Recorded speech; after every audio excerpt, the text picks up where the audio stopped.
Hi, everyone. Thank you so much for joining us. As I mentioned, my name is Joelle Deshi, pronouns, based out of unceded Lenape land in New Jersey. It is my deep honor and pleasure to welcome you all to this session with Jalil and Jihad. Us from the National Lawyers Guild, we're really excited to have this meeting and this conversation with our respected movement leaders to inform our direction and basis of how we are going to build the guild. I think especially with the start of the pandemic and these transitions in the years afterwards, we have come at a precipice of determining where our existential focus of the work needs to go. We are going through a number of initiatives like a leadership summit in October, a strategic planning process that we're hoping to complete by the end of the year. And today is one of very many conversations we hope to have about thinking about centering our movement comrades, our movement partners in thinking about the direction of the guild and how we can build the guild to be a stronger, more effective, sharper tool in our fight against fascism. So I wanted to discuss or share with you all the Spirit of Mandela Coalition's background. It was founded in 2018, led by Black liberation organizers and former political prisoners, working with Black, Brown, and Indigenous peoples and their allies to bring international attention to US human rights violations amounting to genocide. Through its endeavors, the coalition successfully initiated the 2021 International Tribunal, charging the United States government with 5 counts of violations based on international law, and an independent panel of jurists found the US guilty of genocide on all 5 counts. Subsequently, the Spirit of Mandela Coalition has launched one of the most comprehensive national action campaigns and initiatives in decades, the People's Senate, seeking to unify progressive and radical activists across geographic, ideological, and other divides. So thank you so much, Jalil and Jihad, for gifting us with this time and with your message. I'm very appreciative, and I'll give the floor back to you, Suzanne. Thank you, Joelle. And if everyone saw my message in the chat, it would be great if you all could introduce yourselves and where you're joining us from, and any affiliation that you want to share with us, whether NLG or not NLG. So I'm going to quickly give read some quick bios for our 2 guests today. And then start with asking sort of Jihad to tell us a little bit more about himself and his history, and about the work that is the topic of the discussion today. So Jihad Abdulmumit, did I pronounce that right, Jihad? Good. I give you an A- on that. Okay. Is a former Black Panther and Black Liberation Army political prisoner. He's the chairperson of the National Jericho Movement and part of the coordinating committee for the Spirit of Mandela Coalition, and an organizer of the 2021 International Tribunal. We also have with us today Jalil Muntaqim. How's that, Jalil? Excellent, excellent. Okay, cool. Jalil was released from prison to parole on October 6, 2020, after being confined for almost 5 decades. Jalil is a veteran member of the Black Panther Party and the Black Liberation Army, and the co-founder of the National Jericho Movement to free all political prisoners. Jalil is the author of We Are Our Own Liberators, Escaping the Prism, Fade to Black, and his essays have been published in several books, magazines, and newspapers. Presently, he works as the Special Projects Coordinator for Citizen Action of New York in Rochester, and he's organizing on behalf of 13th Forward campaign to end penal slavery in New York State. Welcome again. And Jihad, we'll start with you. Mm-hmm. All right. Profound appreciation and thanks to everyone for inviting me. I'm very honored This is very, very important, what we're going to be talking about today. And so I start off, as I always do, in the name of Allah, most gracious, most merciful. So yeah, I am a former political prisoner. Also, I served 23 years in federal penitentiary, and also a veteran of the Black Panther Party and the Black Liberation Army. My comrade, Jalil Muntaqim, is with me on the call. I see Jan Lyman on there, also a former political prisoner. I see his face. I saw it one time before. And anybody else, former political prisoners, I salute each and every one of you. So yeah, about myself real briefly, and then just some importance about hopefully what we'll be talking about today and why it is so important. I recently have moved to South Africa. I live in Pretoria. And so you see me less and less on the mainland here in the United States. I got married there in January. And so there you go. So I'm halfway. So when you talk about Pan-Africanism, I hope I can be a true representative of that, and bringing in the legacy of the Panther Party and bringing it up to speed to where we at movement-wise today. So hope to be active in that front. So we had a tribunal, and to cut into the chase, Bismillah, we had a tribunal in 2021 that charged the United States government with the crime of genocide. Oftentimes when we talk about genocide in reference to the 1948 protocols of the crime and prevention of genocide by the United Nations, when we think about genocide, we think about something that can be easily quantified by date and geography. Rwanda, Bosnia-Herzegovina, and so many other places, the Jews were slaughtered by Hitler. These things started at such and such a date, ended on such and such a date. This how many people were slaughtered. These are the war criminals, and everything can be captured and put in a book form, and then we're done. But when we talk about the genocide of New Africans, of Black people in the United States, and our indigenous sisters and brothers, and indeed our brown sisters and brothers, it's been going on for 400 years. And so now it doesn't quite look the same.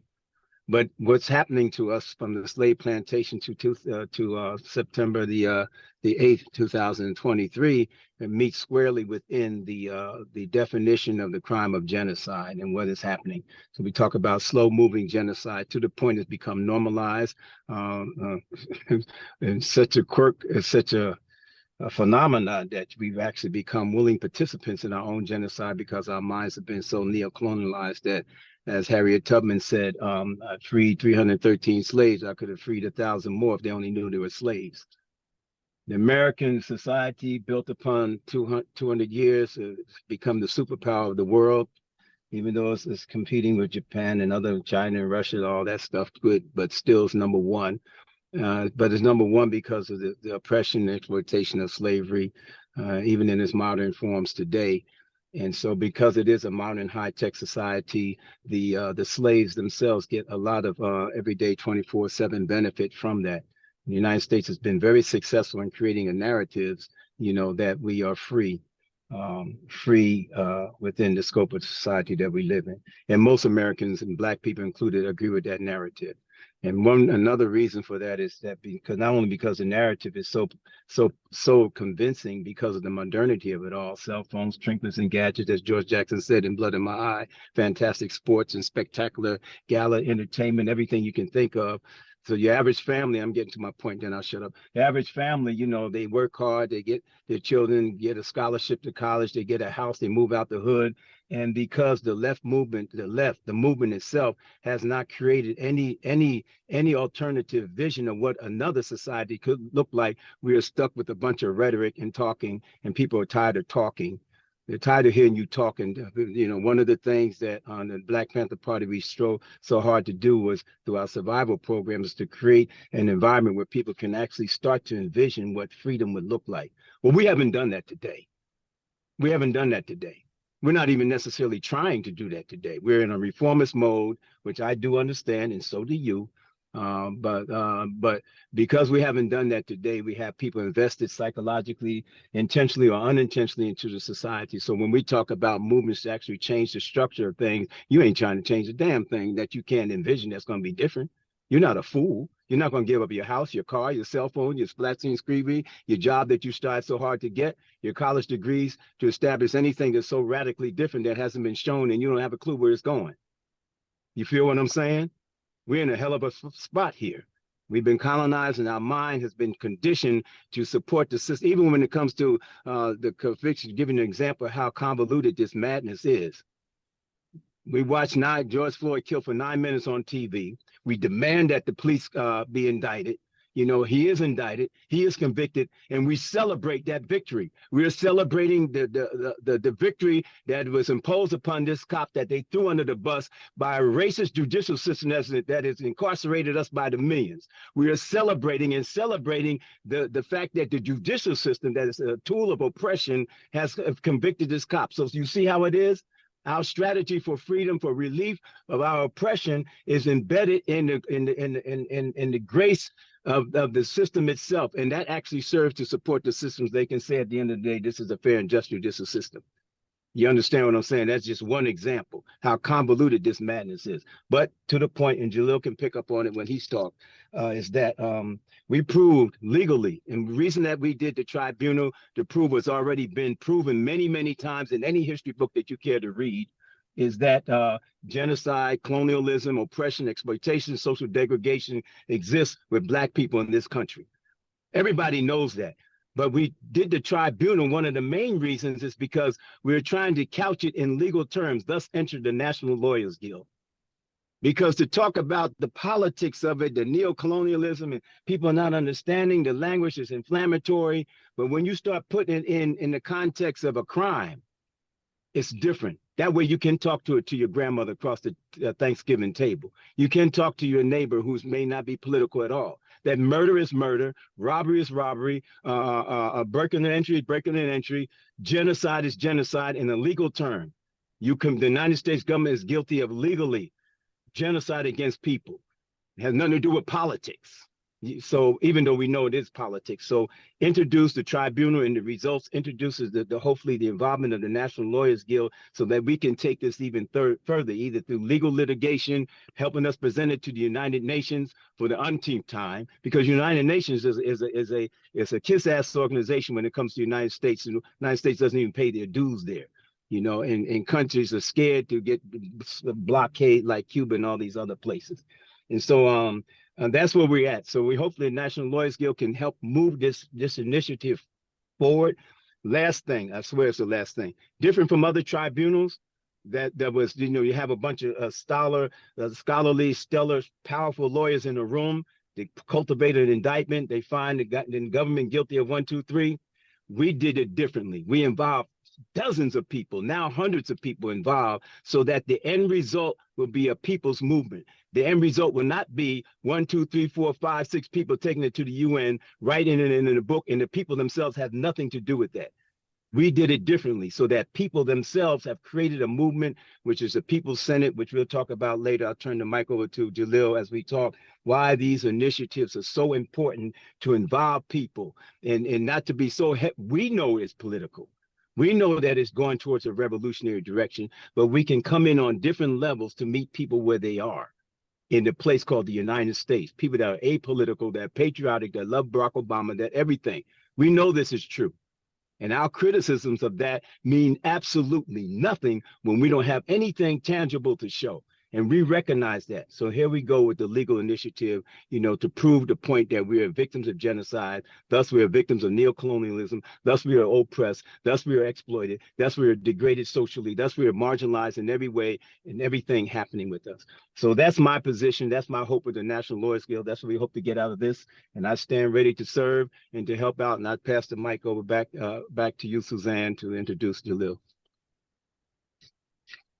Thank you so much, Brother Jihad. I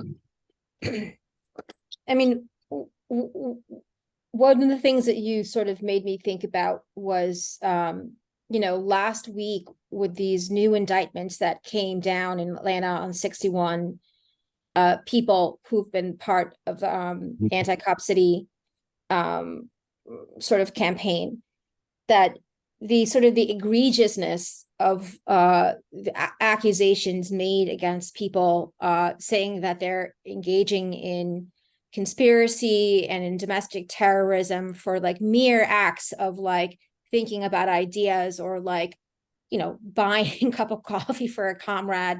And it's all happening, and the thing is that, like, the realization that folks just haven't really been paying attention, right? Because the same forces that are doing this are the same forces that are, part of a Democratic Party and calling for an indictment of like Trump, and as if that's the only sort of like solution or like a direction that the movement has to go in, right?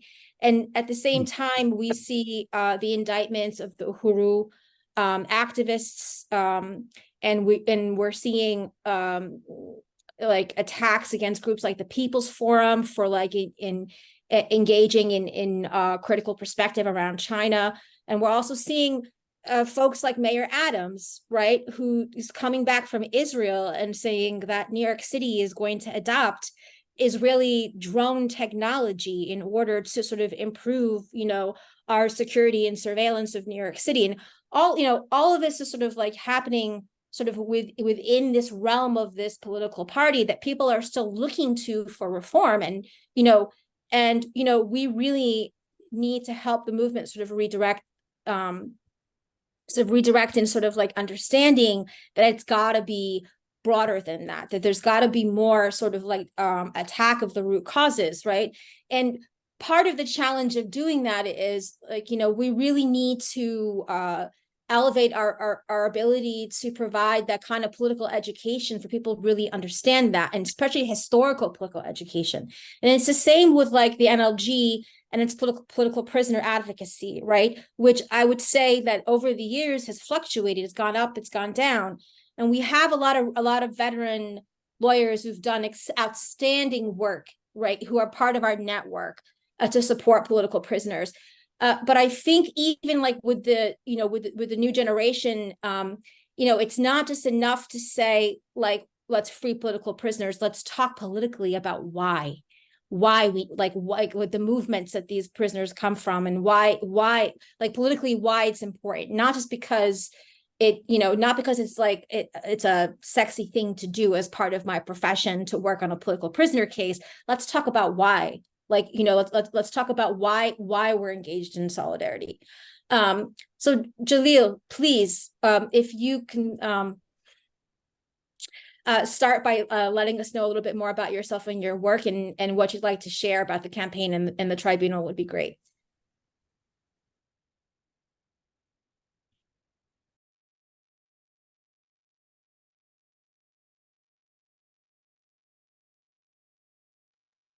Thank you. Okay. First of all, let me say assalamu alaikum, peace, paz, baragani, jambo, guten tag, shalom, paz, ahrin, haping, whatever is your native language. I want to reach you in peace and solidarity. I'm Jalil Muntaqim. I'm a veteran member of the Black Panther Party, Black Liberation Army. I was arrested in 1971, August 1971, a week after the murder and assassination of my dear beloved comrade, George Jackson. As a result of his murder, there was an effort to retaliate, and it resulted in my being captured. I was held in prison for 49 years, both in California and in New York State. As a result of my imprisonment, I continued to be an organizer. As in organizing, I established the first national prisoners petition campaign to the United Nations that was recorded. I also started the first national prisoners newspaper. It's called Armed Spirit. I was the progenitor, one of the progenitors of the Spirit of Mandela activities. I was the co-founder of the national organization of Jericho Movement. Myself, a sister Asia Bukhari, and Sophia Asia Bukhari, and Baba Herman Ferguson, now who are ancestors. So I'm the only founding member of the Jericho Movement, which Jihad is the national chairman. Inspired the spirit of Mandela as a result of work we did during the campaign, UN campaign back in the 70s and the 80s. We had the international jurors come to the United States back then, and they interviewed political prisoners and determined and stated publicly that political prisoners does exist in the United States. In 2018, I was held in the box in New York prison system, and I decided that there's need for us to bring international jurists back in. I wrote a proposal. I submitted to my comrade Jihad, my dear beloved brother, Sekou Odinga. If anyone knows Sekou Odinga, please make a prayer for him. He is in the hospital. He's been hospitalized. We are praying for his full recovery. And also a brother by the name of Matt Myers, who joined, and they decided to expand the idea of bringing the international jurists back to create the International Tribunal and raise the charges of genocide. Why the charge of genocide? First of all, let me make this point explicitly clear. This is not the first time the issue of genocide has been brought to about the United States. Some of you may remember, who are old enough to remember, I was 4 months, 4 months old at the time. On December 17th, 1951, the great Paul Robeson, the great W.D. Du Bois, and William Patterson filed their first petition to the United Nations claiming we charged genocides. As a result of their work and also the 1948 Convention on Genocides, the United States is now a treaty party to the Genocides Convention. That would be 18 USC 1091. Right? It indicates the United States is a treaty partner to the Genocide Convention of 1948. But we know that the United States would not charge itself with committing the act of genocide. So on October 25th, 2021, the international jurors, 9 jurors, esteemed jurors from around the world, who are working with various international organizations as well as the United Nations, after a finding of 3 days of testimony, 30 witnesses, and boxes of documents submitted to them, had made a finding that the United States is guilty of 5 charges: mass incarceration, environmental racism, health inequities, political prisoners, and the state-sanctioned murder of people of color, Black, brown, indigenous people, state police terror, and killing of our people. Cumulatively, when we look at the cumulative nature of these charges and the United States being found guilty of it, and review the 1948 Convention on Genocide, you can see cumulatively that the acts that they have committed against us is in fact genocidal. Right? There's no more discussions about that. Right? We're living in a social order that has been committed and continues to commit genocides against people of color here in the United States. All right? And so for that understanding, we decided it's a necessity for us to remove ourselves from harm, any future harm, remove ourselves from harm. And therefore, we're creating what we can consider a people senate, right? Alternative governing principles and ideals from which we can look at our future outside of being held in the conditions of genocides. All right. So let's make that explicitly clear across the board, right? Every legal representative, every lawyers guild or organization should understand the foundation of what we're moving forward towards, right? And understanding that a decision, a verdict has been made by an esteemed body of international jurists. Okay. Now that we understand that, what is the next move? The next move is building alternative systems.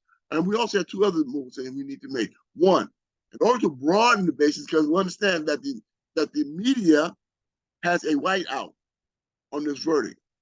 Just imagine if an international jurist founding human rights violations in China. How will that be all over the news? Or in Cuba, how that be all over the news? Or Vietnam, how will that be all over the news? But not this. Why not this? Right? And one reason why it's not that, because we have always been living under a system whereby they give gratuitous reforms, right, and mediations against the forms of oppression that we have suffered, so we won't rise up and tear this system down. Okay, immediately, as it should be. And so therefore, we're going through the processes of organizing and building consciousness, raising a people's movement. That's the process, a mass and popular movement. Right? If you read my book, We Are Our Own Liberators, there's a chapter in there talking about the mass and popular movement. That's what we're moving towards. Right? That's the only way we'll be able to succeed in changing the social order from which we now live in, a genocidal social order that we now live in. Right? And so our conversation with the National Lawyers Guild and other attorney organizations and students, etc., is this. We need to do 2 things. One, we need to file a federal petition in the federal courts, making the argument the United States has been found guilty of genocide and in violation of the treaty of 18 USC 1091 and in the International Convention of Genocides, right? We need to file a federal lawsuit. Since they won't do it, we need to do it. We need them to answer the charge of genocide and the verdict of the international jury. They have to answer that, right? And there's no way in hell they can answer it in a form that'd be politically correct, put it that way. That disposes them of their oppression and repression and white supremacy. Now, let me make this point especially clear when I talk about white supremacy, right? For many of us do not understand the origins of this oppression. We don't understand the historical foundation of this oppression. So we have to go back to 1492, 1493, the doctrine of discovery, where the papal Pope Alexander VI told the Spanish and the Portuguese to go around the world and colonize people so that they be adherent to the Christian Catholic faith. If they're not, they're to be destroyed, or they're to be enslaved and or annihilated. Right? Now, that's the word of the papal Pope. It's not my words. Right? And this is the historical foundation where we found the conquistadors slaughtering the Aztecs, the Arawaks, the Tianos, and the enslavement of African people. That's the origins. Right? If we don't understand that origin and where we are today, then we won't know how to fight back. Right? So we understand also the Monroe Doctrine, which is essentially an adaptation of discovery of the document of doctrine of discovery, Monroe Doctrine, right? And American exceptionalism. All right? And these are our challenges that has been better. We have been indoctrinated to believe that it's normal. And it is not normal. The way that we're living this social order now is not normal. It is abnormal. But we have been traumatized to the point of normalization. We have normalized the unnormal, the abnormal, right? And we have become so inured to white supremacy and the impact that white supremacy has had on us, the trauma of white, and you know, the trauma on Black, brown, indigenous people, but the trauma they have on white people. Well, white people have said that white skin privilege is normalized. As if this is the way things are supposed to be, right? And so that's our battle. And so our battle is that we want to file a lawsuit against the United States for its engagement in genocides against Black, brown, indigenous people. We have a wealth of history, wealth of documentations to bring into a courtroom and say you're in violation of your own laws and the International Treaty of 1948. There we raise consciousness, we raise understanding of the dynamics of our struggle. We build a founding movement that actually opposes the whole existence of this entire empire. All right, let me make this point explicitly clear. All right.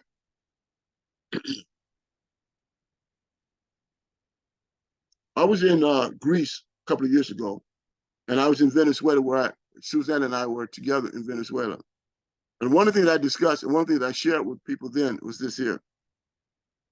In internationalizing our struggle, right, we are essentially internationalizing the entire world. And the reason why is because we are in the belly of the beast. Okay, and so when we have struggles going from decolonizing struggles, struggles that seems to function to eliminate colonization by cutting off the tentacles of the octopus right around the world. Right, what happens in time? Those tentacles grow back. Why? Because we are in the belly of the beast. We are in the head of the octopus. Right, and as we well know, empires are not destroyed from external forces. History has proven that. Empires are destroyed from within. When the people inside say, we're tired of living in the system of oppression or genocidal. And they rise up and they build alternative systems of governing. Okay. And that's what we're achieving today. That's what we're doing today. So, and what I'm saying to you and also to the world will not be free till Black people are free. From wherever you look around the world, wherever you look around the world, right? Black people are downtrodden. Okay, if you go to Australia, New Zealand, Germany, South Africa, Brazil, wherever you go in the world, Black people are downtrodden, oppressed. And so for us, the liberating of this world is the liberation, and be honest with you, right? And I'm saying it straight up to your face, right? It's the liberation of Black people, Black, brown, and indigenous people in this country. All right? That is the foundation. Like when we are liberated, the world is liberated. Why? Because we have ended the system of white supremacy that has dominated our existence for the last 500 years, since at least 1492, 1593. And that is our challenge, right? Our big vision of the challenge and engagement here. And so we're asking for and let me make a caveat to that. Our esteemed beloved brother, El-Haj Malik Shabazz, Malcolm X, he instructed us. He said, for long as you keep your struggle within the confines of the United States, right, they would deal with it as a civil rights issue. It's when we take our struggle to the international community, it becomes a human rights issue. And we engage in the international community to be involved in our struggle, right? And that's what we're doing, okay? And so it is imperative that the progressive legal community understand the dynamics of this movement, which is quote unquote revolutionary, right? All right, let's make no doubts about that. We're trying to change the system from one set of living to a higher and greater set of socioeconomic and political understanding of our relationship with one another, our common humanity, and building a movement for liberation and independence of our people. Right? Again, we're moving ourselves from harm. All right? Let's understand that. We're not saying we're going to fight them people. We're not saying that. We say we're moving ourselves from harm. Okay? And if we must defend ourselves to do so, then that's what we'll do. Okay? So it's important that we have the defensive organizing capacity to do so. And the National Lawyers Guild and the legal community is important to that development. All right. So 70 years ago, the first petition to the United Nations was submitted by W.E.B. Du Bois, Paul Robeson, and William Patterson. Today, we have another submission, as we heard. We were successful where they were not. We actually got a verdict, right, on human rights violations.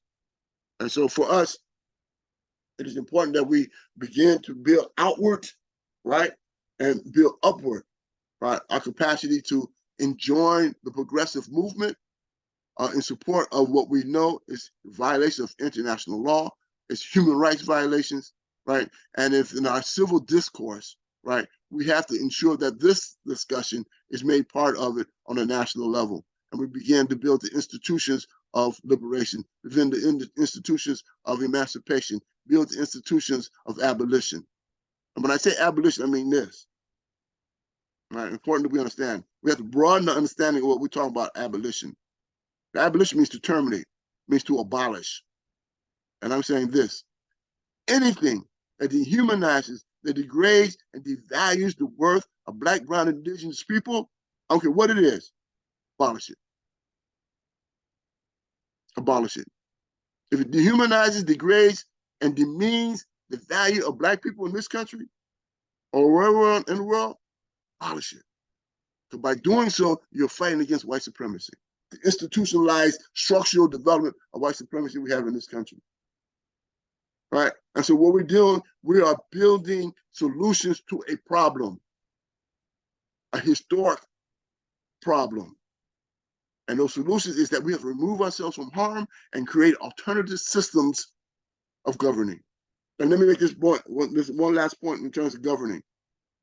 The United States is a federal corporation. And we know that, right? The United States Federal Corporation, according to a 28 USC 3002, section 15A, right? United States said, I think it's 3002 or 3006 says the United States is a federal corporation. So in essence, we are pledging allegiance to a corporation. Right? This is how we've been bamboozled. This is how we've been took. This is how we've been hoodwinked, as that House Malik Shabazz would say, right? And so therefore, when the United States Supreme Court made their decision in Citizens United, right? They stated that corporations are what? People. Corporations are people. So now when the corporation, as the United States is, right, by law, says that they're fighting for or the support of the people by the people, they're not talking about human beings. They're not talking about sentient, flesh and blood human beings. They're talking about other corporations. That's their people. We have to change this narrative, misunderstanding of how we're being governed. We've been governed by corporate elites, right? Under a fraudulent, delusional system of what they call democracy, when we know, well, that we don't live in democracy, we live in a plutocracy, right? 740 billionaires control $6.9 trillion, all the wealth of Western Europe, in the hands of 640 billionaires in this country, and a population of 330 million, and we are complicit in our own oppression because we're allowing this hoarding of wealth to our detriment. We're hoarding the wealth by a few to the detriment of the many. All right? And this is the capitalist system, capitalist order that we live in, right? That finds itself based on two ideas: competition and individualism. That's capitalism. You cannot have capitalism without individualism. You cannot have capitalism without competition. You can't. It doesn't exist. So what is the alternative to those two? Cooperation and unity. And that's what we need to do. We have to build greater cooperation amongst our progressive organizations and individuals, and greater unity in terms of goals and objectives to be achieved in our overall struggle. That's why the People Senate is so important, right? Because it serves that idea: cooperation and cooperation and unity, uniformity in building our movement, a mass and popular movement. Okay, and so this is what I ask. This is our ask of the National Lawyers Guild. Right? We ask you to join and support this endeavor. Right? We ask that you communicate the verdict of the international jurors of 2021, October 25th, 2021, finding the United States guilty of 5 charges of police racism, hyper-incarceration, mass incarceration, political prisoners, environmental racism, and health inequities. Right? We're asking you, the professional community, right, to join us, the working class community, right, in this broad scheme of strategy, which we eliminate the kind of conditions from which we are suffering under.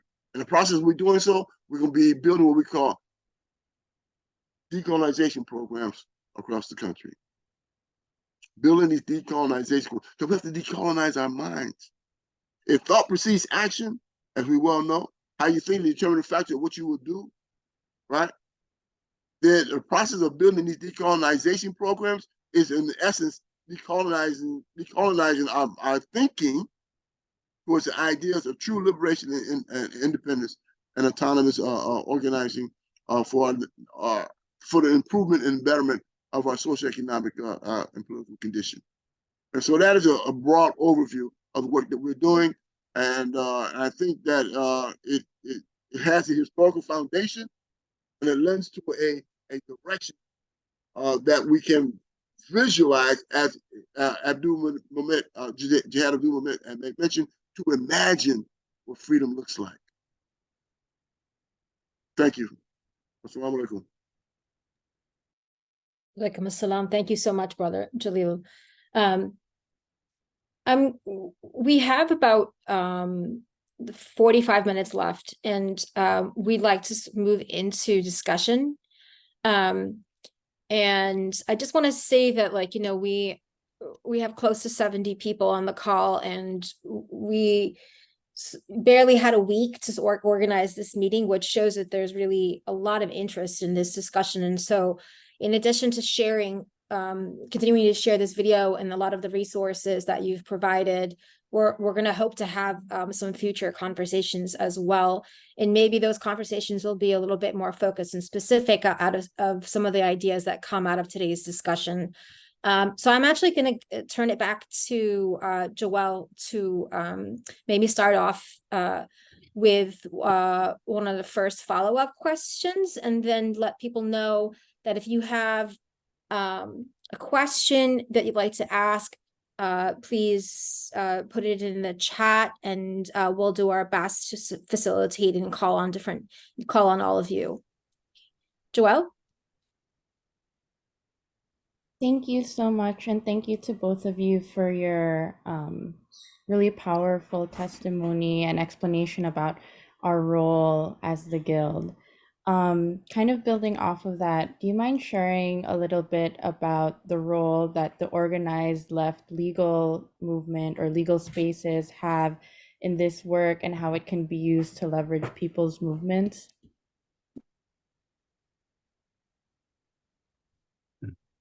Jihad, Joel, that's a Jihad, question for Jalil, or I think you Jihad, have someone? I think Jihad would be better to answer the question. He had a relationship with the Washington Law Clinic and the students and help preparing for the tribunal. Jihad, we share that, and then I can take it from there. Okay. Yes, again. So, Bismillah. Very good question, Joel. Thank you. So, yes, because of the level of awareness, and this is not to underestimate the power of the people. So, do not anybody mistake me, because people's awareness, as George Jackson said, it can spark overnight. He said an apolitical person can be politicized just with one traffic stop by a police officer. You will, so conditions can tend to do more than our talking, but our teaching and preaching, if you will, it has its place, but it really resonates when conditions are visualized. So I just want to give an analogy. So the legal piece, as both Jalil and I are saying, is very, very important at this particular stage to make people understand what's really going on. And Jalil went at length to try to drive, just I think very good, drive that point home. But you ever, just so I'm going to give you an analogy here, you ever, the thing when they go into this cognitive class of awareness, they show you a maze, a picture, and they ask you, can you see the old person with the wart on their nose? Can you see that in that picture? And you're looking, you're changing it around. No, I can't see. You don't see it? You don't see the oppression? You don't see the exploitation? You don't see it? No, I see movie theaters and shopping malls and amusement parks and the NBA and NFL. I see all of this, and I see, my house. You don't see that old person, called oppression, called colonialism, called genocide in that picture, so to speak? No. And then one day they see it.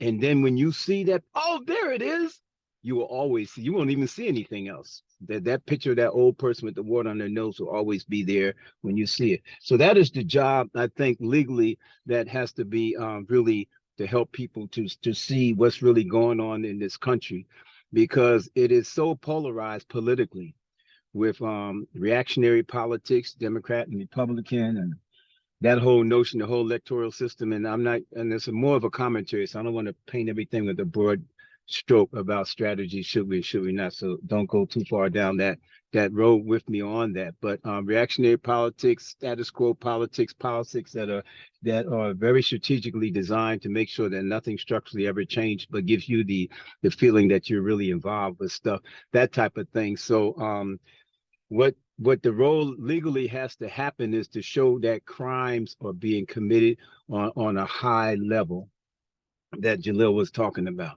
and that may go further than right now the political analysis of everything, to show legally, by forging lawsuits and bringing it to the UN with an organized body that has a movement behind it.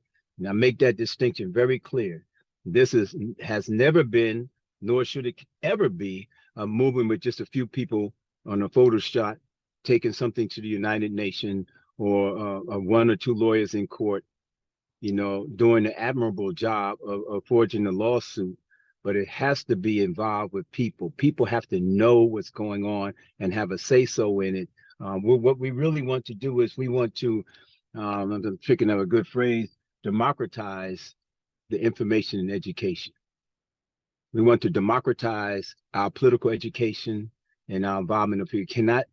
be in the hands of a few people. It cannot be in the hands of a few leaders. It cannot be in the hands of a few organizations that's holding on to it as their prized possession because of ego and arrogance or whatever that is. As Jalil said, capitalism is individualism and competition. It's competition in our movements. It's infested even our own movements.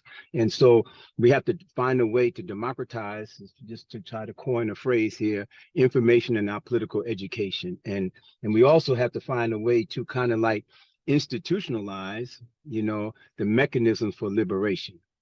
It cannot, we have to make it a foundational part of our very, very existence, not just a project, not just a seminar, not just an event, not just a one-time thing, because as it is now, we have our foot on the gas for many things, the protesting of Cop City, the this and that. But you can believe you me, because it's not really institutionalized within our very fabric, within our very DNA, within our very essence, because it's not diminished.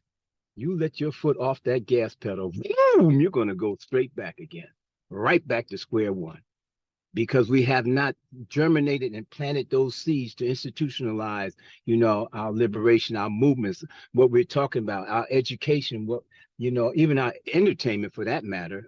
We have to learn how to really embed that, and doing it legally. National Lawyer Guild comrades and sisters and brothers is a major role. So as Jalil said, people are not necessarily, because of the polarization and the proliferation of so many different ways of thinking. Back in the day, in the 60s, when the Panther Party existed, you can probably count on your two hands the number of liberation organizations, so to speak. It's almost like looking at the Jet magazine, the back cover. All the hit songs made them 20 right there. That was it. You can name them all. Now today, because of social media and Instagram and YouTube, there's a proliferation of so many different thoughts, and everybody's holding on to their own, to the point where to forging unity is becoming a problem. Well, it is a major problem, and I know I'm right, because you can look around and see where it is.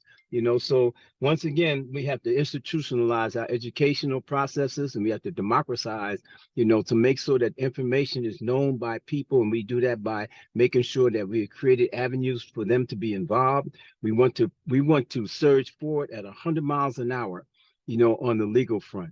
We need the National Lawyers Guild, these organizations that are suited and booted and well organized, trained to do that type of legal work. And I think at this point in stage in American history, as far as how movements are concerned, this is more important than ever, because of, there's two Islamically, there's Islamic thought that there's two different, first, this primary resistance and secondary resistance throughout the history, particularly looking at the history of Islam in Western Africa. Primary resistance is when you resist against oppression and you are already an organized body, government fighting against another government, if you will, where you have a standing army and this and that. That's primary resistance. You can go for it, boom, boom, bam.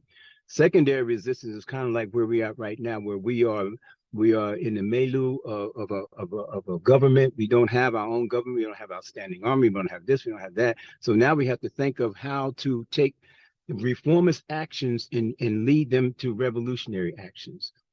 How can we take going to court and lead that into, with a projected strategy, into revolutionary action? The only way that we can really do that is we have that type of vision to know where we're going, so that it just doesn't be incidental. We did this and stop. We did that and stop. But it is connected and woven into a network and a strategy, a projected strategy. And that only comes from us working together, as Jalil said. It only comes from us forging some on a legal front where people are forced to listen to us. Last point I want to make on that is it's almost like, you want to get somebody out of prison and you're writing and calling the judge. You're writing and write the letters, But yourself, it would be better if you filed that habeas corpus where people are compelled to answer. There's a difference. You see what I'm saying? On that level of struggle, you can write the judge, and he may not even answer. It may just go to the clerk. You can call. You may not get anybody on the phone. You can have a phone call tree and all this. But when you shoot that motion, that habeas corpus motions into court, at least you are engaging in a mechanism, all things considered, of course, where people are compelled to respond. So we're asking the Lawyers Guild to work with us to come up with that strategy where the government is forced and compelled to respond. And while you're doing that, we will do our job in making sure that everybody in the damn country know that what's happening. That'll be our job. You do the legal thing, we'll connect it together. And by the time that thing hits court, or however it's going to be done, throughout strategizing together, we'll make sure that it is well known. I'm looking at the faces on this call. I see so many other comrades that's already involved in the People's Senate Initiative. I see Bilal Sunni Ali. I see Brother Shep. I see Elaine Westman. I see Rabena. I see so many people that's already involved in this, and all the other sisters and brothers, you beautiful faces I don't know. We'll make sure that whatever the National Lawyers Guild decides to do, in conjunction with what we're doing, we'll make sure that the voices and the people and the involvement will be there.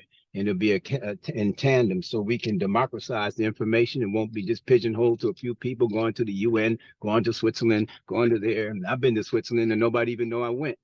And so we want to make sure that dynamic change. So Jalil, I hope I didn't say too much spazzed out all over the place. That's what happens when you have 3 cups of coffee, and you can take it from there. Thank you, Jihad. Unfortunately, I have not had my coffee yet, so I'm waiting to get hyped. Okay. In either case, let me just add a few things to what you shared, and that is this here. Yes, we need to institutionalize our movement, right? And I made mention before, we need to make it a broad, mass and popular movement. That's the course of work. And in so doing, it is essential that the legal community is made part of that process, right? As an example, and I'm just going to put this in hypothetical, right? If the National Lawyers Guild were to put out a broad, open public statement saying they support the Spirit of Mandela campaign, right? And we recognize and give recognition to the fact that the international justice has found the United States guilty of the 5 charges of genocide. If the National Lawyers Guild, and in making that appeal, making that public statement, appeal to the various legal arms and connections that you have, right, saying that you are urging them to also support this verdict, right, of genocides, then we can make promises to move towards filing a petition in the court, federal district court, right, charging the United States in violation of 1091, right? Violation of 1091 as a result of this verdict of this court. Then we'll be able to maybe move from there to have amicus briefs, friends of the court briefs, filed in support of that petition from all across the country, not only across the country, but from around the world, right? Because we want to be able to present to the court, right, other countries who have also suffered the conditions of genocides that have been imposed upon them by this country. Therefore, we are internationalizing our legal argument. We're broadening the base of the discussion and opening the ideas from which we can imagine the ending of this system of capitalist imperialism and this white supremacist exploitation of us as a people known in this country. The indigenous people in this country, the brown people in this country, black people in this country. All right? That is, of course, that is a strategic idea that we want to move forward. So I'm asking in this way, and again, this is coming off the top of my head and thinking of this over a period of time. If we have filed the petition, right, how many other legal clinics from across the country would join in support of that petition, right? How many other organizations like Center for Constitutional Rights or like the National Conference of Black Lawyers and various other legal clinics that we have across the country, like the Washington Legal Clinic, the one Cardozo Legal Clinic, and many others, file amicus brief in support of that petition. Now we're building the case that they cannot refute. They cannot just out-handedly deny. They have to write an opinion, right? If they were to deny it, write an opinion of that denial. That give us more ammunition to organize our people. Okay. And so this legal voice, the voice of legal community, and I use the word loosely, validates our political work and our objectives, right? And our political work and objectives will ultimately validate the legal goals and objectives, the legal strategy for what we are implementing. Okay, so that is the process of which we can move forward, and we begin the process of institutionalizing our struggle. But it begins first acknowledging this problem, right? And then moving towards developing the solution, the remedial solutions, how to mediate against the harm that's been committed against us and continue to be committed against us. Just like the sister Takia was murdered the other day in Ohio. All right. That's state-sanctioned murder of our people. That's the ones that we know about. But there's hundreds going across this country, black, brown, indigenous people being killed every day in this country. We're not heard. We have to be that voice. We have to raise that issue. The murder of our people. Mass incarceration. Here, I went in prison at 19 years old. Didn't get out till I was 68. Luckily for me, I had a child in the womb. Before I went in. Well, he had 2.3 million, right now 1.3 million, 1.8 million people incarcerated at young age. Never to reproduce. Not be able to reproduce. That's genocide. Right? The actual state-sponsored murder of our people across this country is genocide. We have people suffering from the greatest level of asthma, right? Heart disease, kidney disease, all the moribund illness that comes from poverty. Health inequities. Why white people live twice as long as black people in this country? Why? Discrimination, white supremacy, health inequities. That's embedded in the system, institutionalized. Health inequities, right? Environmental racism. Why do we live in areas that's most polluted than any other people, other than perhaps the indigenous, right? And therefore we've suffered the health inequities, health conditions based on environmental racism. Why is it that in the last 50 years, black population in this country has not grown exponentially to other populations, other ethnic groups? Our population is stagnant in terms of growth. Genocidal, right? And so we are the beacon. We are that light, that lighthouse in this campaign, in this movement. And when we dress it and people understand the nature of this, yeah, then we're really in the fight now, right? Why do they want to stop critical race theory? Just in a small example, right? Why do they oppose critical race theory? Because they don't want the truth to be known how barbaric white supremacy has been, how much damage it has done to people, not only in this country, but around the world. Right? They don't want this truth. They don't want their children to understand the history of savagery, of barbarity, right? Hanging people, black people, cutting off their genitalias and having them as souvenirs. What kind of thinking is that? Well, let's just look at this. Let me just make one last point about the issues of white supremacy, so we have a clear understanding. All right? The DSM book, which is the diagnostic book, the psychological psychiatrist book of DSM, volume 5, or DSM 5, informs us and tells us that superiority complex is a mental disorder. A superiority complex is a mental disorder. It's not what I'm saying. It's what they say, right? About superiority complex. So then what is white supremacy?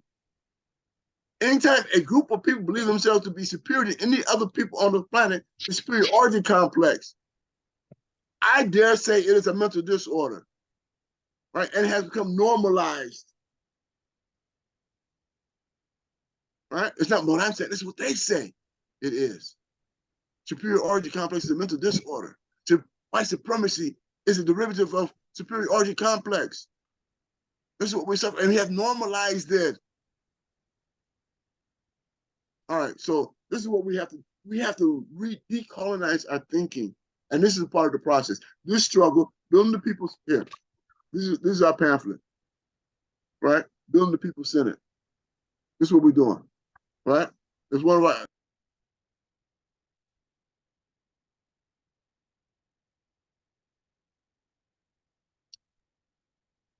You're on mute, Jalil, if you're still talking. Wow, how did that happen? Okay. Did you hear anything I said? Yeah. Okay, all right. So No. again, this is the People's Senate. This is our pamphlet. our initial pamphlet that we sending out to people so they can understand and discover. This is our mission statement for the People's Senate, right? So people can understand it. We like for the body of the National Lawyers Guild to understand, read this, get this information, know what we're talking about, right? Come to some agreement or some kind of consensus amongst you in regards to this work that we're doing.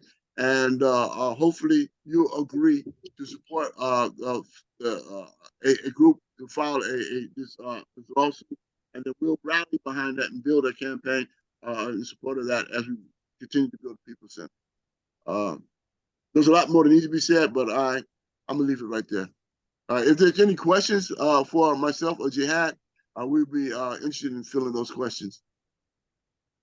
Right, thank you. And I still have this pamphlet that you gave me in the final verdict of the tribunal.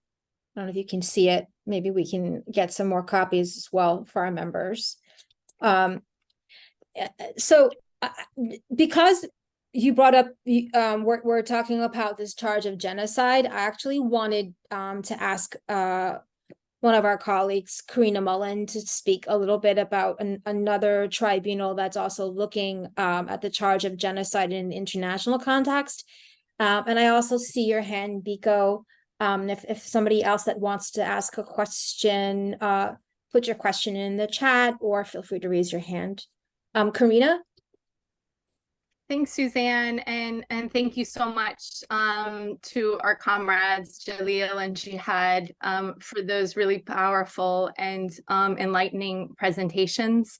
I just wanted to say, Suzanne asked me to just say a few words about our tribunal, International People's Tribunal on U.S. imperialism, and which also is learning from you both in your presentations in terms of how we understand and frame also this charge of genocide, and just to say also that we are equally influenced by this amazing 1951 We Charge Genocide petition that you referenced, and I think also hearing you speak makes me think about, and this is something that we've also discussed a lot on the steering committee of our tribunal, is the connections between so the various forms of violence that the Spirit of Mandela Tribunal has demonstrated, enacted against Black, Indigenous, other colonized and oppressed people in the U.S., and that the original We Charge Genocide document, of course, lays out as well.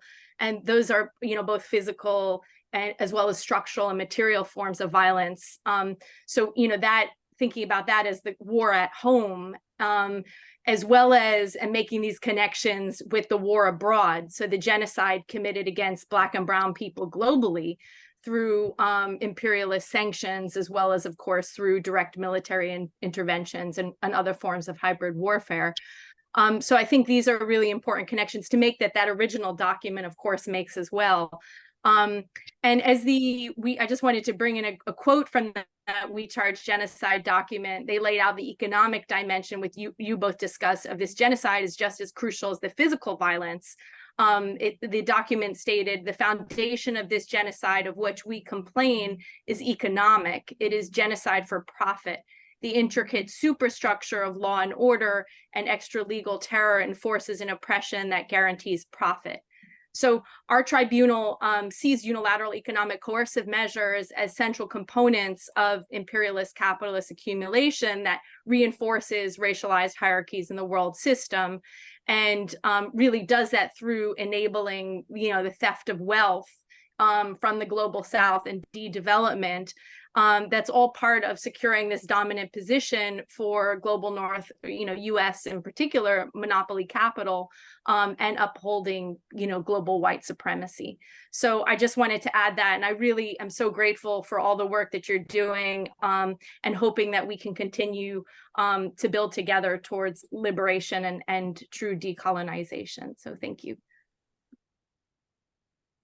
Thank you, Karina.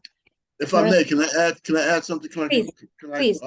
Yeah, I am extremely grateful on the work that you're doing, Karina, in regards to internationalizing the issues of colonialism and neo-colonialism And actually, what you're doing is combating imperialism, U.S. imperialism. And as we well know, that the Monroe Doctrine is the foundation, and American exceptionalism is the foundation for their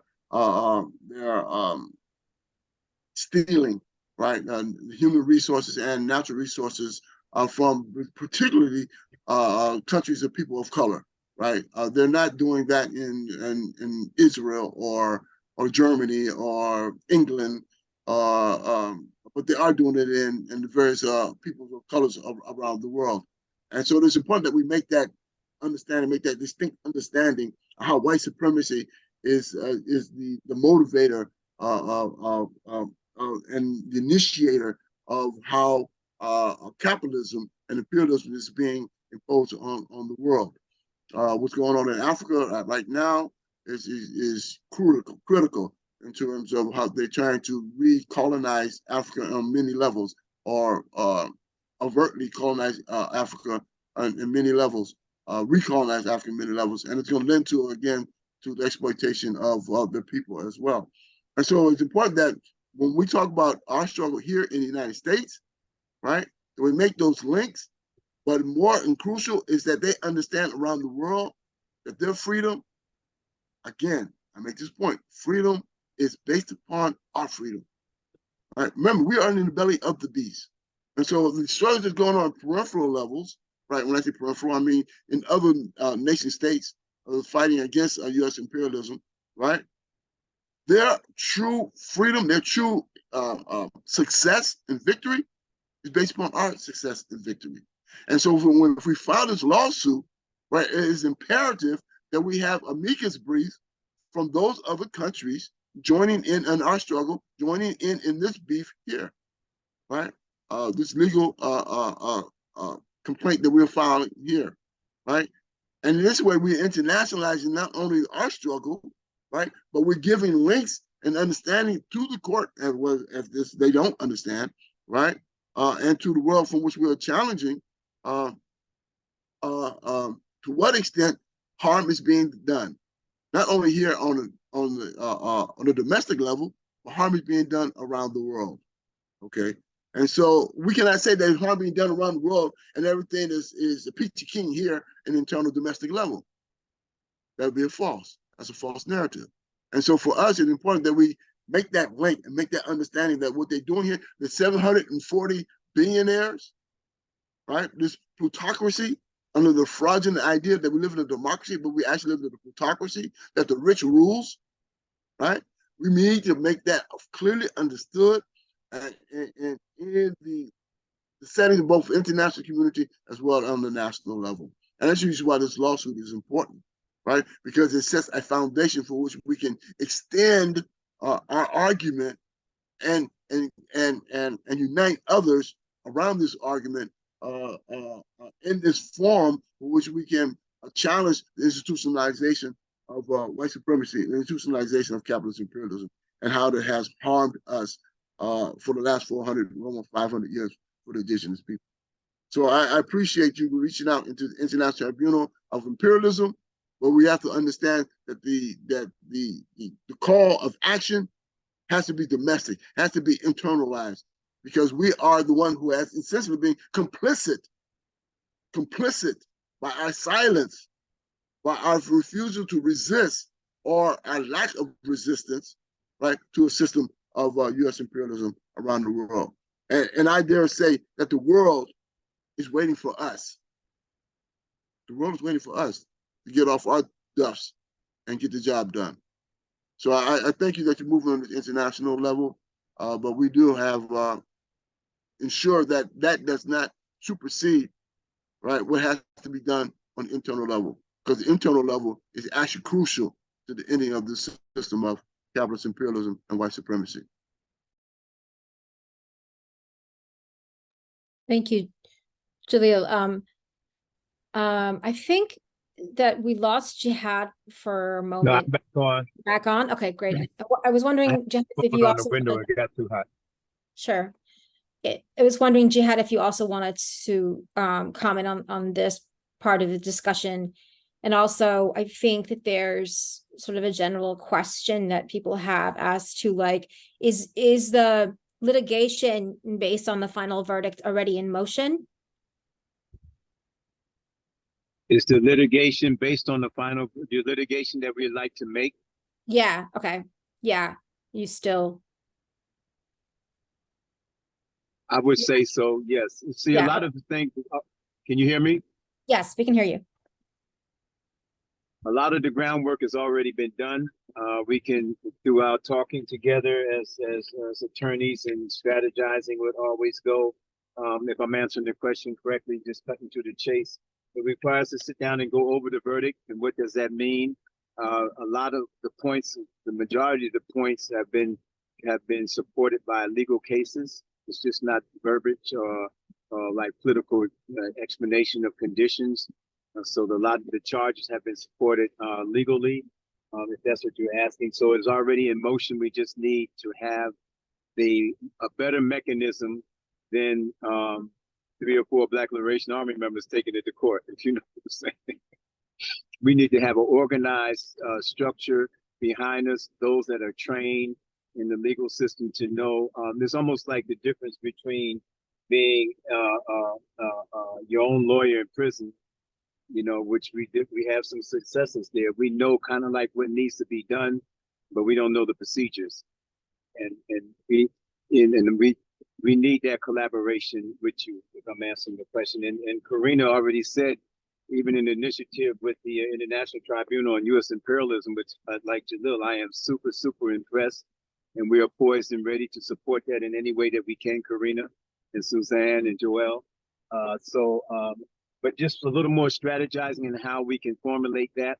And because with the National Lawyers Guild, with your reputation and your skill and expertise, it more easily opens the door for the support either through amicus curiae briefs or whatever the case. We can involve so many, and we would be the arm to help do that for you. It could be a colossal, energizing strategy to be able to do this educationally and enlightening people, and also supporting the mechanism of the People's Senate, which once again, you know, we're building a network to bring together organizations that's already doing the work in the field. For example, those organizations that's protesting Cop City, that's on the front line, we're not getting on the front line as such. We are networking those organizations with each other and organizations that's not even in Georgia across the country. So our job, as Jalil said, is to form a massive, we're going to institutionalize our unity. It's not going to be circumstantial. So when Cop City, you know, is over with and the Knicks, whatever, because it's all just going to be ongoing issues. What we're doing is we're institutionalizing our unity. We're institutionalizing information. We're institutionalizing our political education. We want to institutionalize our legal efforts to challenge this system and bring it down. And so if that's answering the question, yes, everything is already in motion. We don't have to start at square one. A lot has already been done. The players are in the field. We just have to get the game plan going into the second half of it. Thank you. Yes, so then I mean, we can continue to converse with each other as to then how then we can kind of rise to this request, particularly for, you know, the amicus strategy and whatever else, and maybe have some follow-up meetings that directly are focused on that, right? And yeah, and then as Joelle was sort of saying in the beginning, especially for those of you who on this call who are from the NLG, I mean, this is something that we're really trying to think about, right? Kind of given our history and given the current political moment that we're in, how are we kind of really doing what's being brought up today, democratizing legal education, right?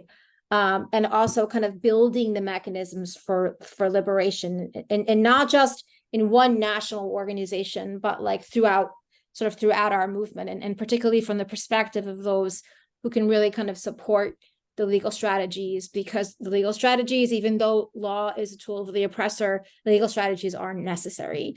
So I have a couple of people who have their hand raised, and I thought maybe I'd call on them both and then you can kind of answer both or comment and respond collectively.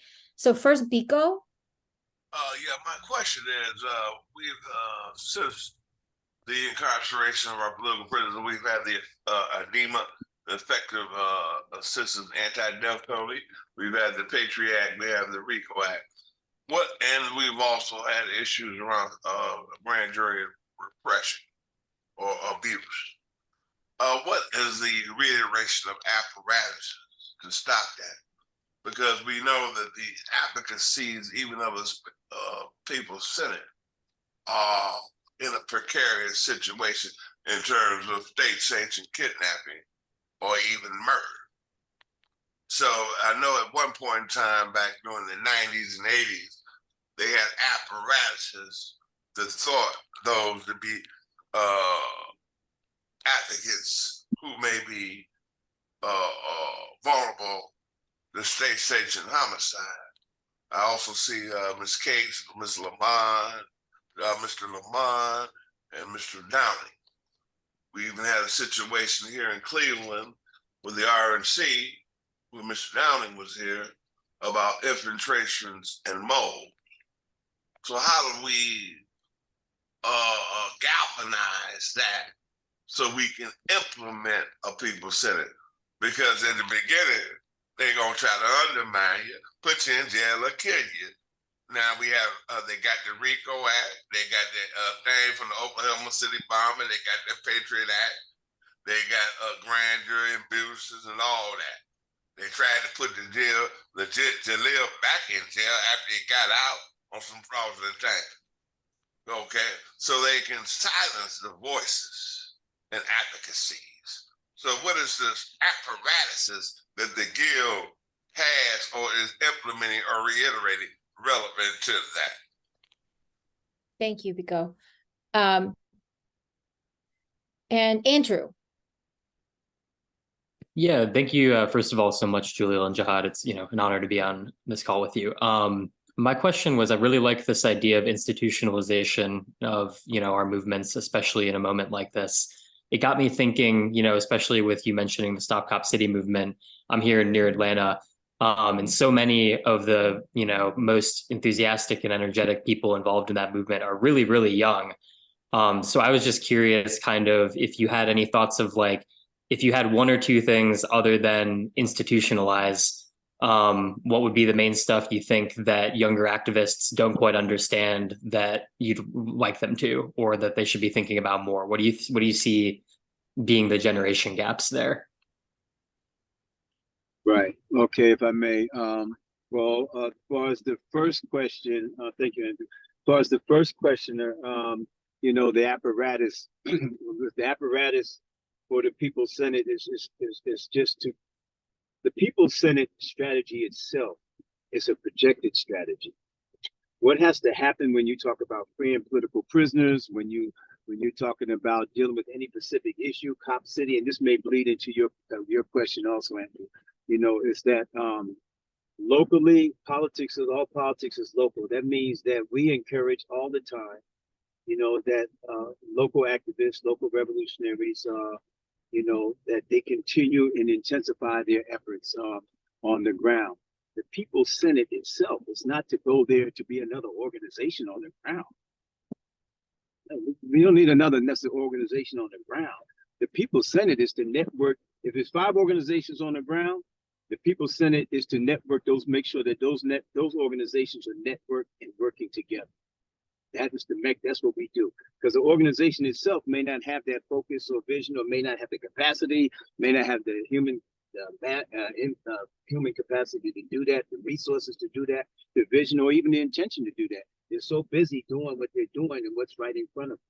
The People's Senate, is to come in, to bring those organizations in touch with each other, those 1, 2, 3, 4, 5 organizations, and connect them with this next state over, with the 6, 7, and 8, 9, 10 organizations, and the next state over with the 11, 12, 13, 14, 15. That is a job that's not being done. We have to unify our movements. So the job of the People's Senate is to do that. And quite naturally, we're doing it politically also, by message and understanding of what colonialism and neocolonialism is, and what white supremacy is, and how to combat that. That is our underlining message. but we're not coming in as another organization locally. We don't have the capacity to do that. That's not what we're doing. We're coming into Oregon to help mobilize the troops that's on the ground so that our unity, as Jalil talked about, can be realized on a much more practical, pragmatic, and broader level. So while the local organizations are focusing what's right in front of them, dealing with that blow-to-blow 24/7 struggle, that they are the ones that has to continue that. We're not taking the place of that. What we're doing is organizing them with other organizations across the United States, from New York to Los Angeles, from North Dakota to Texas, to build this network. And once we start building this network, we will be able to nominate and select leaders amongst us to be able to meet the whole strategy of a Senate, representation, sharing information, institutionalizing education information, institutionalizing resources. This is another type of struggle that the left has not engaged in. And that's what we are doing as a People's Senate. And I hope I'm explaining it differently. We're not coming in we're not sending 5 people down south to help with Cop City necessarily. I mean, 5 people of us can go, but that's not what we're doing. What we're going to do, if we go down south, we're going to try to network those other organizations with each other. We're not coming in as outsiders to do anything. We're going to try to empower those organizations on the ground. That, Andrew, what your question is more to do is, like, I see King Downey on the phone. I see other attorneys on the phone. I see Eileen Weissman. It's the job of, see the National Lawyer Guild's comrades on the phone. It's the job of the legal front to make sure that there are, I forget the name of it, watchers out in the field.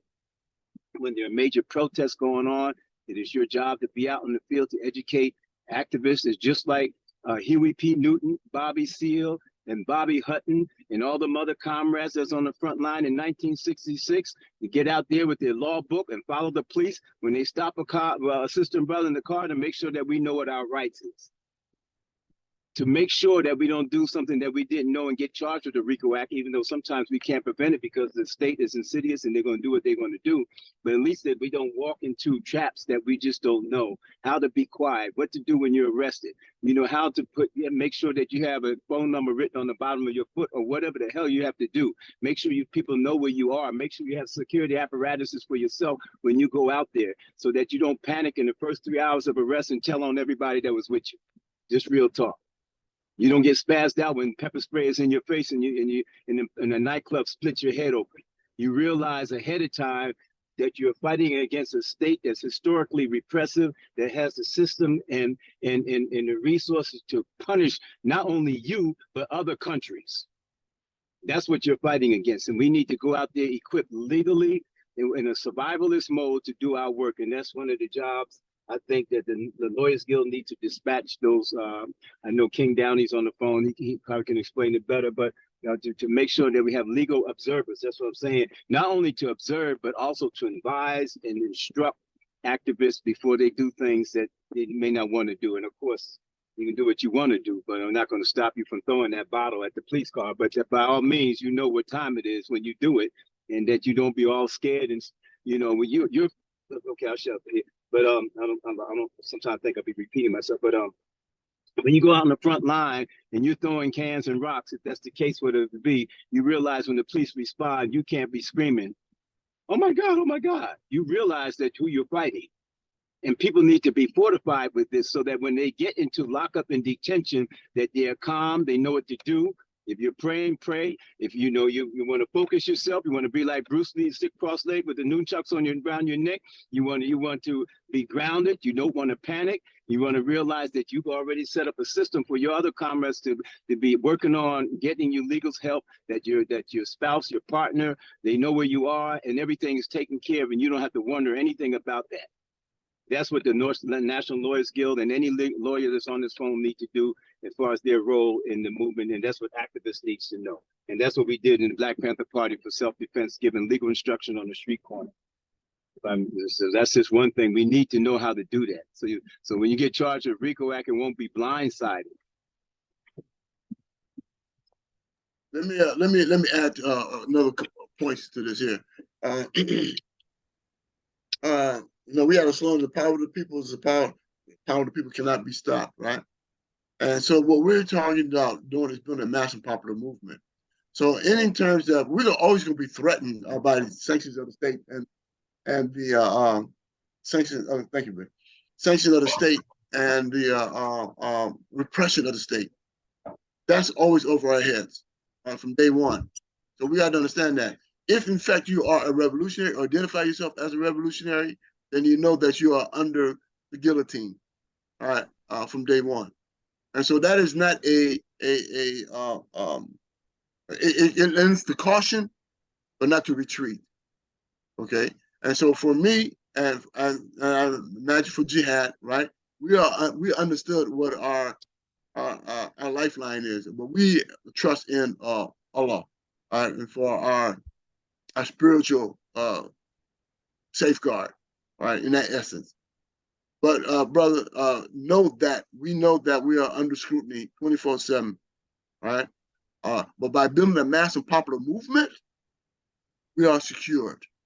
We are under safe hands, right? We are allowing the movement to guard us, to be our protector. But we have to build that movement, okay? So then when they come after us, they're coming after my neighbor. They're coming from the kids down the streets and a person across the street, right? I'll give you one example. When they raided the Black Panther Party in San Francisco and also Los Angeles, there were 500 people in the streets, right, supporting the party. Okay, that's building movement. That's building community. That's okay? right. And with that is strengthening our resolve and knowing that we got the people behind us, right, in support of us and building along with us. All right. And so that is our strength. That is our determination, right? Building this massive popular movement and getting the broader understanding of what the struggle is that we have to engage in, right? And have people involved and engaged. And when we do so, we strengthen ourselves and we weaken them. That's the task, right? And it's the job of the people Senate. That's the job of the people Senate. Okay. And so for us, that is our security. Our security is within the People's Senate, building a mass popular movement. All right. And so as many people we get engaged, many people that we can be involved, we strengthen our position and we weaken theirs. Right. But we will not, out of fear, right, retreat. There is no retreating. Retreating only leads to death. Right. Our fight leads to life. Right. And that's what we're trying to do. We're trying to preserve our existence from a system that has been engaged in genocides. All right, so. Thank you so much both for that. We are a bit over time at this moment. So if there are people who have to hop off, we totally understand, but wanted to squeeze in at least one more question. So the floor is yours if you have a question. I have an announcement which I put in the chat. We're on the eve of one of the most significant statements ever made with regard, we're not going to take it anymore. The Attica Prison Rebellion of September 9, 1971. From the inception, before the slaughter and massacre, Attica lawyers went and became observers, trying to have a peaceful resolution. My law partner at the time, Louis Steele, went to Attica. There was no way to stop the slaughter because Nelson Rockefeller deemed it an opportunity to become president of the United States to massacre. And so he ordered the massacre. Not going into all of the details and nuances, that's for tomorrow. Tomorrow, come to 75 Broadway, the Trinity Church, in which the 52nd year of those events occurred. And I know personally the response of the NLG lawyers. We spent 26 years litigating on behalf of the brothers.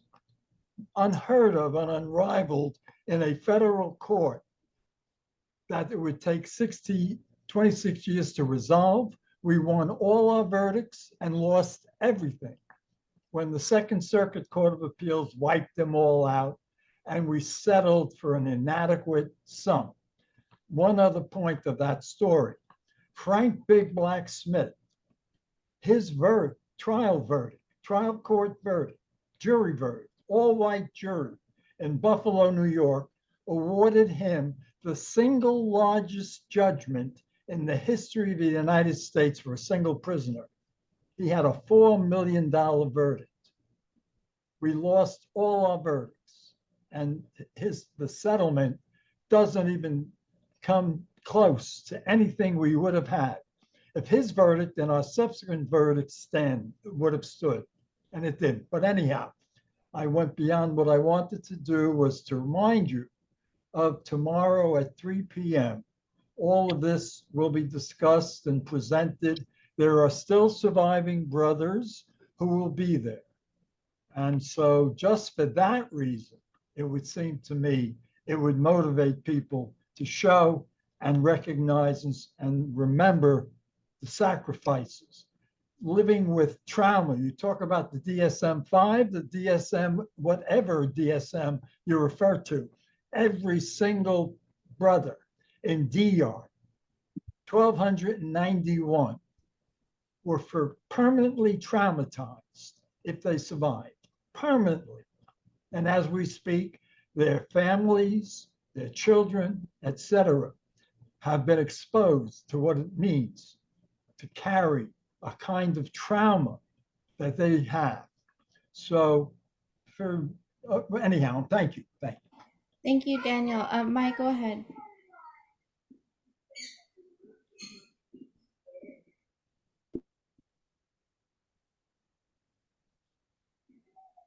Are you still on the call? I see a Willow. Willow got her hands up. Go ahead, Willow.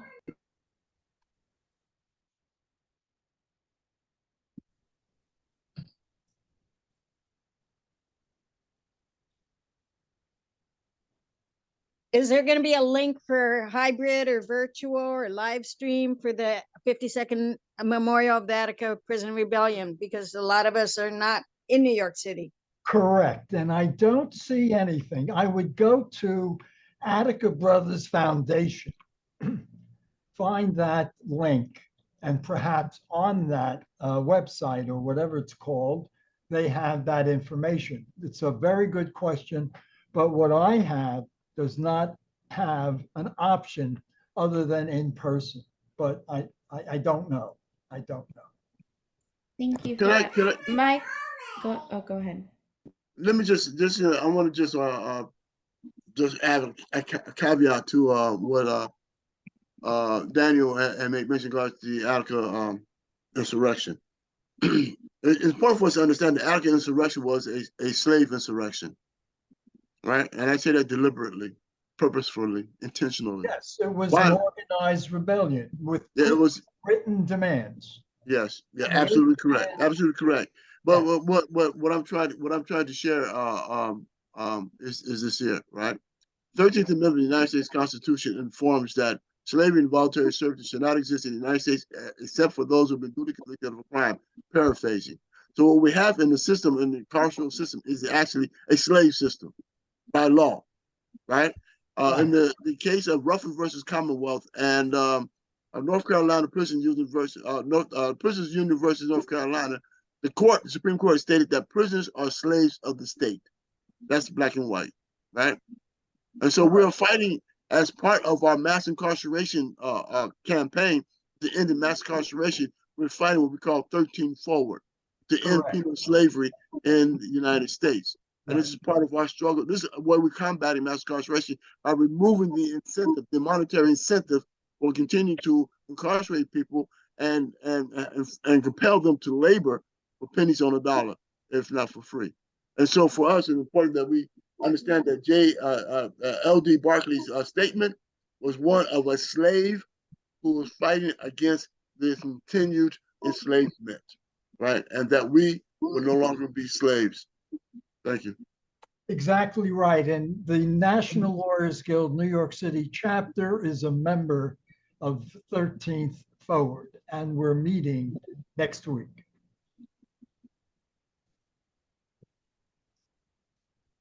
Thank you. Mike, go ahead. Thank you so much for allowing me to ask these questions, make comments. So first of all, I want to say thank you so much for Jihad and Jalil for the work you're doing. May Allah protect you. And I think that, you know, I'll just try to make this very brief, but the conversation today put a lot of things in my mind from 3 years of research I did in the social welfare system. So I was thinking of the verse from the Quran, which is in chapter 8 of 73. And it was a comment to someone, a comment about threat of danger, because we all recognize there is a danger. But I think that we don't strategize enough to understand that the capacity that we have is so intense that when we, a group of artists and lay people, came into New York City courthouses and Florida courthouses and California courthouses, that they began filling the courts to shut us out. They began closing the courts. So I think that we have to recognize that there's a power at hand and that there's a lot of prayer for direction of what to do, but we have to check in on each other and we have to utilize the artists that are out there waiting to help. There's something Oren Lyons said, who is an activist, indigenous activist. He said, you do not know how many lions are out there waiting just to do something. And I feel that we've all been in direct violation and harmed by corporate America. And that if we start using the artists, we start using across the board every generation of people, because people are so demoralized in this country and so weakened mentally, emotionally, sexually, physically, that they think that they don't have an opportunity or way to fight. And I used to tell people, just by being active and a good father, a good husband, a good wife, a good daughter, a good friend, a good community member, you're already making a lot of progress. And I think people just don't get how powerful we all are. And there's nothing to fear in those who are enemies of the Creator. I think that that's what people have to really fathom. So that's all that I wanted to say. May Allah bless everyone who's doing the work. You know, and may we all be successful in trying to do good in this world. Thank you so much. Thank you so much for this. It seems as if there are no more questions. And if folks have things that they wanted to share or announcements, feel free to drop it onto the chat. It's a really timely discussion, especially with the anniversary that we are coming on tomorrow, or this evening. So thank you. Go ahead. Yeah. We have Sister Nikichi Taifa on the in the audience, and it's important for us to acknowledge Sister Nikichi. She was the chief attorney during the International Tribunal, and I would ask if she has any comment or statement she would like to make in regards to her understanding of the legal dynamics in regards to the International Tribunal and how we should be moving forward. If she was wanted to make a statement of sorts. Okay, so Brother Jalil, thank you, and Brother Jihad. No, I really have absolutely nothing to add to the phenomenal presentation that you two have made. I just want to make sure that people understand that you're talking to absolute, complete, phenomenal veterans of the movement. This did not just pop up overnight. Brother Jalil has been talking about these issues and writing about them since before he was in the belly of the beast. So I'm just so very glad that he is out now. Brother Jihad is out now to really be able to actualize some of these teachings that they have been expounding for decades. So I'm glad the National Lawyers Guild is interested in these very, very pertinent issues. And no, I really have absolutely nothing to add. Just want to say it was an honor for me to serve as Chief People's Counsel during this very prestigious international tribunal, and hope that the information just gets out far and wide. That's it. Thank you so very much.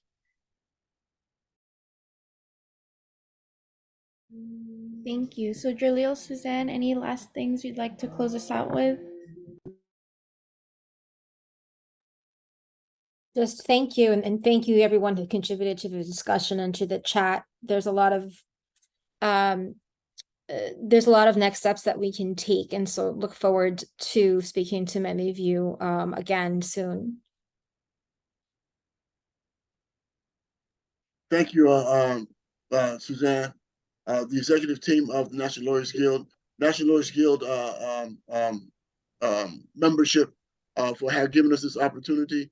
I pray that you had heard what we had to say, the crucial dynamics of which we're engaged in, the importance of what we're talking about, the historical position that we are in at this moment, right? How we can possibly change the dynamics of our struggle going forward by the decisions that you make today, based upon what we are sharing with you.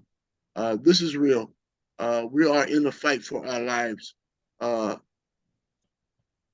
And that is not hyperbole, right, when I say that, right? We are in a fight for our lives because they have been engaging in the struggle to diminish our very existence. And just to make this one point, January 6th, 2 years ago, when they stormed Congress, we know that if it was Black people, brown people, indigenous people had stormed Congress as they did, there would have been bodies all over the Congressional Plaza. Bodies all over the Congressional Plaza. Why didn't they do that to white people? Why? Because they're on the same page. They may not like what they did or how they went about doing it, but in the goals and objective to nullify the Black vote, they support that, right? They support that. And in nullifying the Black vote, what are you doing? You're nullifying Black power, Black empowerment. Therefore, you're nullifying the existence of Black people, right? So we have to understand what is going on here in this country and why we're making this charge of genocide, or the charge of genocide has been made, right? Not only have I made the charge, not only have we made the charge of genocide, not only have W.D. Du Bois made the charge of genocide and Paul Robeson, but Malcolm X, in one of his speeches, A Message to the Grassroots, said that we engage in genocide.